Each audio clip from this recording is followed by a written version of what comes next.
हमने Arduino board की programming का थोड़ा सा पिछली मॉड्यूल्स में देखा कि कैसे की जा सकती है।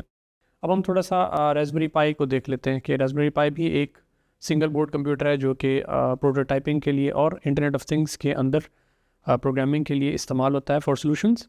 तो हम देख लेते हैं कि उसमें प्रोग्रामिंग कैसे की जा सकती है। तो एक जनरल आर्किटेक्चर अगर हम देखें और रास्पबेरी पाई का बल्कि कंप्यूटर का, उसके बाद फिर हम रास्पबेरी पाई को देख लेते हैं।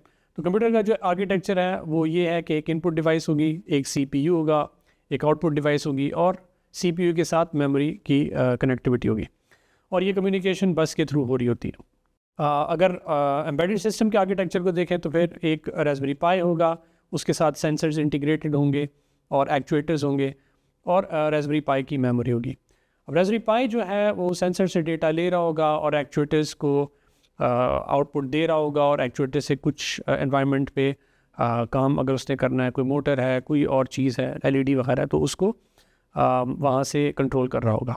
सिंपल आईओटी आर्किटेक्चर अगर हम देखें आज के दौर में, चूँकि रास्पबेरी पाई जो है वो आइसोलेटेड नहीं होगा या इंटरनेट ऑफ थिंग्स का जो बोर्ड है वो आइसोलेटेड नहीं होगा, उसको बैक एंड पे किसी नेटवर्क के साथ कनेक्ट होना है, उस डेटा को कहीं पे जाके प्रोसेस होना है। तो उस सिनेरियो में आपके पास सेंसर से डेटा आ रहा होगा रास्पबेरी पाई के ऊपर और उसकी एक मेमोरी होगी और रास्पबेरी पाई एक्चुएटर के साथ आउटपुट दे रहा होगा और जो डेटा है वो फिर क्लाउड पे जाके स्टोर हो रहा होगा, वहाँ पे प्रोसेसिंग हो रही होगी और यूज़र जो है उस प्रोसेसिंग के नतीजे में जो इनसाइट्स हैं वो ले रहा होगा। उसके अंदर कोई इंटेलिजेंस हो सकती है, कोई एल्गोरिथम हो सकता है। तो सेंसर की एक definition again we have seen this multiple times.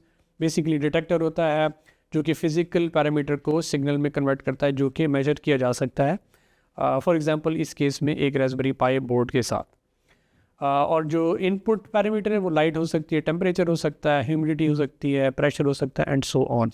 Types of sensors जो अवेलेबल हैं एप्लीकेशन बेस्ड हैं, जिस तरह इंडस्ट्रियल सेंसर होते हैं, गाड़ियों के अंदर बहुत सारे सेंसर्स हैं आजकल की गाड़ियों में, और फिर आउटपुट बेस्ड हैं जिसमें रेजिस्टिव आउटपुट है या डिफरेंशियल आउटपुट है, वोल्टेज आउटपुट है एट्सेट्रा।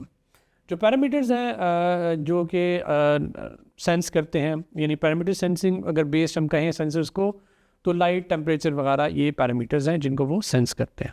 कॉमन जो इस्तेमाल में सेंसर्स हैं आजकल जो अवेलेबल हैं, ऑफ द शेल्फ भी हैं और जो मार्केट में अवेलेबल हैं, उसमें light sensor, temperature, proximity sensor है, गैस सेंसर है, करंट सेंसर है, बायोमेडिकल के बहुत सारे सेंसर्स हैं, साउंड है, इसी तरह टिल्ट है, हॉल इफेक्ट सेंसर है जो कि मैग्नेटिक फील्ड को रिकॉर्ड कर सकते हैं जिससे, एक्सेलरोमीटर है, कॉम्पस सेंसर है, मैग्नेटिक जो अर्थ का मैग्नेटिक फील्ड है उसको मेजर करने के लिए या उसकी डायरेक्शन देखने के लिए, ह्यूमिडिटी सेंसर है जो एनवायरनमेंट की ह्यूमिडिटी को मेजर कर सकता है, और फिर फोर्स और स्पीड सेंसर्स भी कॉमन एग्जांपल्स हैं सेंसर्स की जो कि मौजूद है।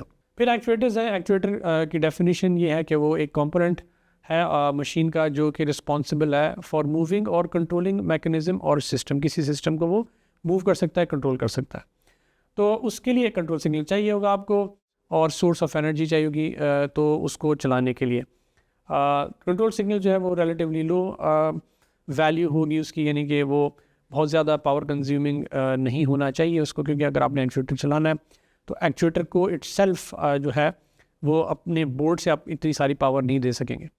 तो ये वोल्टेज या करंट की फॉर्म में आप दे सकते हैं और फिर ये एक्चुएटर और तरह के भी हो सकते हैं, न्यूमेटिक, हाइड्रोलिक वगैरह भी हो सकते हैं। सो जब कंट्रोल सिग्नल आएगा तो एक्चुएटर जब रिस्पॉन्ड करेगा by converting the energy into mechanical energy, तो किसी फिजिकल मूवमेंट के लिए आपको ज़ाहिर मैकेनिकल मोशन की ज़रूरत होगी। ये टिपिकल एग्जांपल्स है एक्चुएटर्स की, जिसमें एक लाइट इमिटिंग डायोड बहुत कॉमन एग्जांपल है, इसी तरह बजर है, सर्वो मोटर है, डीसी मोटर है, रिलेज है। ये एक्चुएटर्स हैं जिनको आप फिर किसी कंट्रोल सिग्नल से कंट्रोल करेंगे ताकि आप एनवायरनमेंट पे कोई फंक्शन परफॉर्म कर सकें। इस इमेज में आप देख सकते हैं कि बहुत सारे ब्लू कलर के सेंसर्स हैं। तो ये टिपिकली ये आर्डिनो के साथ इंटीग्रेट होने वाले सेंसर्स हैं जो कि आर्डिनो की कंपनी मेरे ख्याल से बनाती है। तो देखें यहाँ पे आप एक राइट साइड पे नीचे दो सर्कल फॉर्म में एक बोर्ड है। ये एक अल्ट्रासोनिक सेंसर है। इसी तरह जो ब्लू आपको ग्रिड में नज़र आ रहा है, ब्लू और वाइट, ये बेसिकली कैपेसिटिव सेंसर है, ये ह्यूमिडिटी को मेजर करता है। तो मुख्तलिफ सेंसर्स हैं, इनमें से ये सारे बोर्ड के साथ इंटीग्रेट होते हैं और आप फिर इनसे एनवायरनमेंट से डेटा ले सकते हैं। यहाँ पे GPIO पिन्स हैं और दो आपको नज़र आ रहे होंगे स्लॉट्स की डायग्राम्स, एक मॉडल्स A और B की है और एक मॉडल्स A+B+ और पाई 2 की है।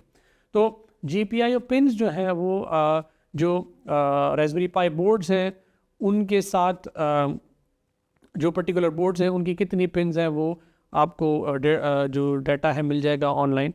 और इस केस में आप देख सकते हैं कि मॉडल्स A और B में कम स्लॉट्स हैं और A+B+ में ज़्यादा स्लॉट्स हैं। तो ये पिन्स हैं general purpose input output pins हैं, इनसे आप इनपुट ले सकते हैं बोर्ड में रास्पबेरी पाई के केस में और आउटपुट भी दे सकते हैं इन पिन्स पे।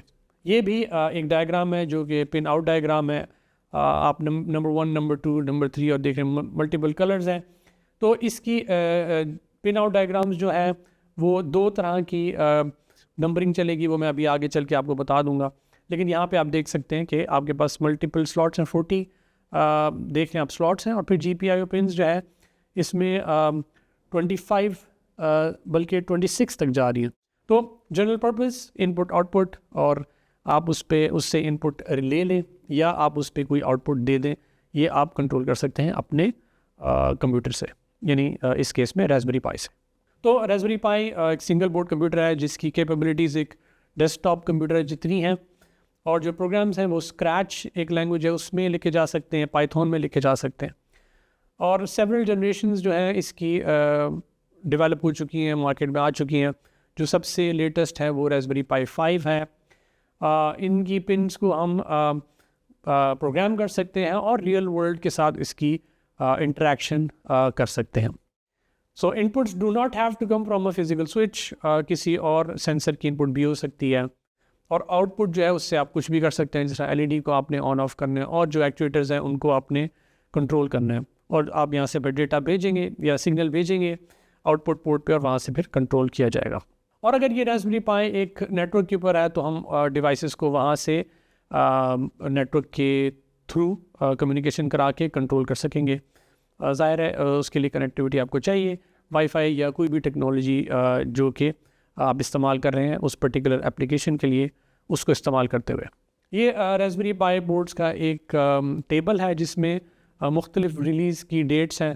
तो यहाँ पे नज़र आ रहा है रास्पबेरी पाई पिको जो है मॉडल 2 2024 में रिलीज़ हुआ था, यानी हुआ है इस साल। रास्पबेरी पाई 5 भी 2024 में इस साल रिलीज़ हुआ है। लेकिन आप देख सकते हैं कि काफ़ी अरसे से रास्पबेरी पाई जो है उसके मल्टीपल बोर्ड्स मार्केट में आते रहे। 2013 में रास्पबेरी पाई A मॉडल आया था। तो एक बहुत बड़ी रेंज अवेलेबल है रास्पबेरी पाई बोर्ड्स की, जो बहुत अरसे से मार्केट में इवॉल्व होते हुए आ रहे हैं।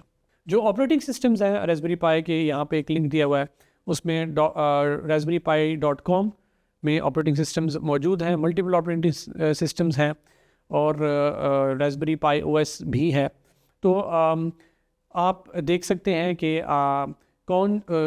इस वेबसाइट पे जाके चेक कर सकते हैं कि कौन सा बोर्ड कौन सा ऑपरेटिंग सिस्टम जो है वो कौन से बोर्ड के साथ कंपैटिबल है, और वो फिर आप उसको डाउनलोड करके इस्तेमाल कर सकते हैं। वो जाहिर सी बात है उसकी माइक्रो SD में इंस्टॉल होगा उसका इमेज, और उसके बाद आप फिर इसको इस्तेमाल कर सकेंगे। जिससे मैंने पहले कहा था रास्पबेरी पाई GPIO जो मोड्स हैं उसमें दो मोड्स हैं नंबरिंग के। GPIO बोर्ड का एक मोड है जिसमें पिन नंबर्स जो है वो प्रिंटेड जो है बोर्ड पे होती हैं, और दूसरे केस में GPIO.BCM जो कि ब्रॉडकॉम SoC चैनल है, सिस्टम ऑन चिप चैनल है, इसकी अपनी नंबरिंग है। तो आपने कोई भी इनमें से एक मोड इस्तेमाल करना है प्रोग्रामिंग के दौरान। अगर आप BCM इस्तेमाल कर रहे हैं तो फिर आपको उस बोर्ड के मॉडल नंबर का पता होना चाहिए, और ये पता होना चाहिए कि BCM के जो पिन्स हैं वो किन पोर्ट्स के साथ कॉरेस्पॉन्ड करती हैं। तो ये आपको उसके मैनुअल पे जाके उसके वर्जन जो है उसको चेक करके फिर प्रोग्राम करना होगा। इस स्लाइड में हम LEDs देख सकते हैं, उसकी इमेजेस दी हुई हैं, मल्टीपल इमेजेस हैं, मल्टीपल कलर की LEDs हैं, दो पिन्स हैं प्लस और माइनस।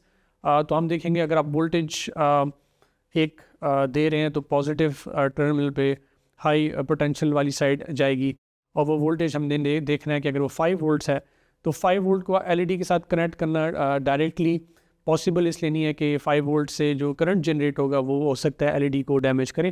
तो हमें हो सकता है एक रेजिस्टेंस बीच में या एक रेजिस्टर बीच में लगाना पड़े सर्किट के अंदर ताकि उतना करंट फ्लो करे कि ये एलईडी उसको बर्दाश्त कर सके।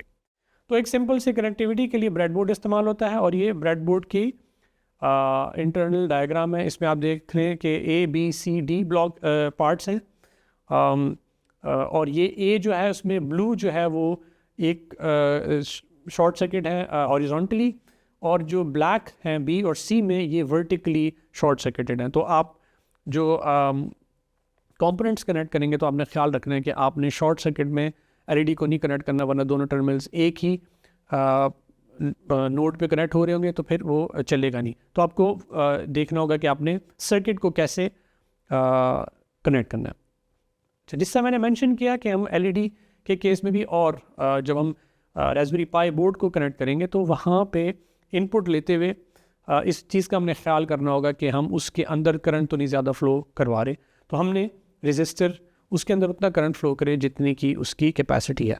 ये जंपर वायर्स की एक डायग्राम है जो कि बेसिकली वायर्स ही हैं। तो हम जब ब्रेडबोर्ड पे कंपोनेंट्स को कनेक्ट करेंगे, एक सर्किट को बनाएंगे तो जंपर वायर्स से कनेक्टिविटी ले रहे होंगे।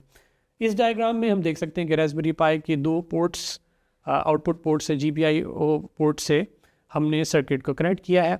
एक रेजिस्टर है जो कि आगे फिर एलईडी के साथ कनेक्ट है और ये एक जंपर वायर से वापस रास्पबेरी पाई बोर्ड पे आ रहा है। तो एक क्लोज्ड लूप सॉर्ट ऑफ बन रही है सर्किट की और फिर इससे हम एलईडी को ऑन ऑफ करा सकेंगे। तो यहाँ पे हम देख रहे हैं कि प्रोग्राम जो लिखा गया है उसमें पहली जो लाइन है उसमें import rpi.gpio एज GPIO है। तो हम GPIO लाइब्रेरी को इंपोर्ट करेंगे इनपुट आउटपुट को पॉसिबल बनाने के लिए। फिर सेट मोड GPIO.bcm वाली एक लाइन है जहाँ पे हम नंबरिंग BCM वाली फॉलो करें जैसा मैंने पहले मेंशन किया था। इसके बाद इंपोर्ट टाइम लाइब्रेरी वाली, इससे पहले इंपोर्ट टाइम लाइब्रेरी वाली भी कमांड है। तो ये हमने अगर फंक्शन जो कमांड हम रन कर रहे हैं, जो प्रोग्राम रन कर रहे हैं, उसके अंदर कोई डिलेज डालने हैं जो कि टाइम डिपेंडेंट है, उसके लिए हम इसको इंपोर्ट करेंगे। फिर GPIO.set warnings false वाली कमांड है जो कि डिसेबल कर देगी वार्निंग्स को और जो कनेक्टिविटी होगी बाहर वो GPIO.setup 18, GPIO.out यानी कि 18 नंबर पोर्ट जो है उसको आउटपुट के तौर पर हम इस्तेमाल करेंगे। और इसके बाद वाइल ट्रू एक पूरे सेगमेंट के अंदर हम जब तक ये ट्रू है यानी कि फॉर एवर बेसिकली, क्योंकि हम इसको फॉल्स नहीं चेंज कर रहे, ये सेगमेंट कोड का बार बार एग्जीक्यूट होता रहेगा। क्या करेगा ये सेगमेंट? पहले प्रिंट करेगा एलईडी ऑन, उसके बाद GPIO आउटपुट 18, GPIO.high। तो ये जो आउटपुट पोर्ट नंबर 18 है इसको हाई कर देगा। अब ये चूँकि हाई है तो ये हाई वोल्टेज में चली जाएगी, आगे कनेक्ट है एलईडी थ्रू अ रजिस्टर, तो वो एलईडी ऑन हो जाएगी। उसके बाद time.sleep 1 सेकेंड का डिले आएगा, फिर प्रिंट एलईडी ऑफ, स्क्रीन पे एलईडी ऑफ लिखा हुआ आएगा और GPIO.output 18 नंबर पोर्ट पे GPIO.low यानी कि अब आप 0 वोल्ट पे चले जाएंगे। जब 0 वोल्ट पे जाएंगे तो फिर एलईडी ऑफ हो जाएगी, फिर 1 सेकेंड का डिले आएगा।